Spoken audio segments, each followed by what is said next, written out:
Valois. Manuel Valls, le 3 octobre à l'Assemblée nationale, Jean-Luc Mélenchon vous a-t-il traité de nazi ? Je ne l'ai pas entendu, mais il l'a dit, selon différents témoins. Il y a des témoins ? Oui, bien sûr. Bien sûr, mais devant moi, en revanche, il a proféré de nombreuses insultes. Et elles sont aussi rappelées dans la presse. Mais c'est une manière pour lui... Dans le canard enchaîné, ordure, pauvre type, c'est ça ? Voilà, mais c'est pas... je suis triste de parler de ces questions-là. Parce que c'est une manière... il a souhaité. Il y a des questions de fond derrière, on va y bien venir. Sûr, d'abaisser le débat politique. Et c'est une manière, c'est pas un coup de colère de sa part. Je le connais bien. C'est parfaitement se maîtriser. Dans ce moment-là. Je suis triste parce que c'était le moment de la mise en place d'une mission que je préside sur la Nouvelle-Calédonie. Et la Nouvelle-Calédonie mérite mieux d'être prise en otage. Que vous allez mener du coup avec Christian Jacob qui sera le rapporteur. C'est plus facile pour vous de cohabiter avec Christian Jacob qu'avec Jean-Luc Mélenchon. Non, ça ce sont les règles de l'Assemblée nationale. À partir du moment où le président d'une commission, d'une mission et du groupe majoritaire, le rapport...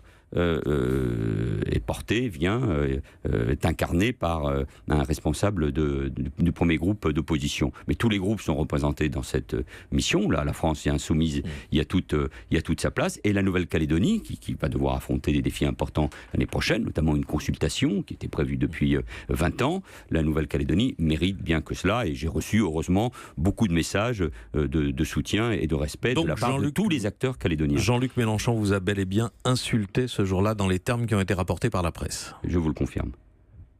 Quelles conséquences ?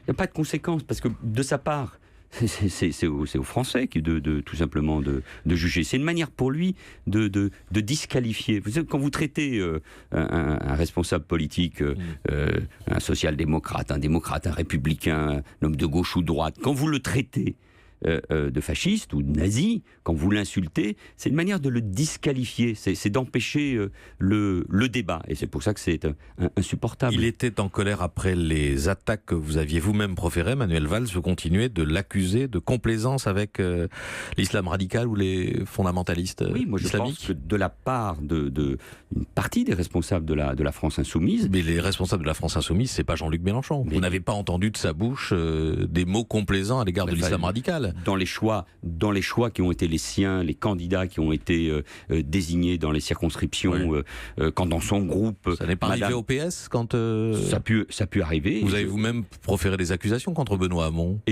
pendant la campagne présidentielle. Et je l'ai dénoncé. Pourquoi ? Parce que je pense qu'il y a une partie de la gauche qui est soit complaisante, soit qui n'a pas pris conscience de ce qu'est la réalité dans un certain nombre de nos territoires. Et ça existe au sein de la France insoumise. Mais je pense que c'est théorisé aujourd'hui au sein de la France insoumise. Théorisé ? Oui, parce que quand vous, notamment sur les questions de sécurité et de lutte contre le terrorisme, votre oratrice principale pour expliquer la position de la France insoumise, c'est la députée, c'est Madame Obono, dont on connaît aujourd'hui les prises de position, les textes, le texte qu'elle a écrit après les attentats de janvier 2015, après la grande manifestation du 11 janvier, quand elle dit qu'elle a plutôt pleuré pour Dieudonné et pas pour les victimes de Charlie, il y a là une vraie parle de censure.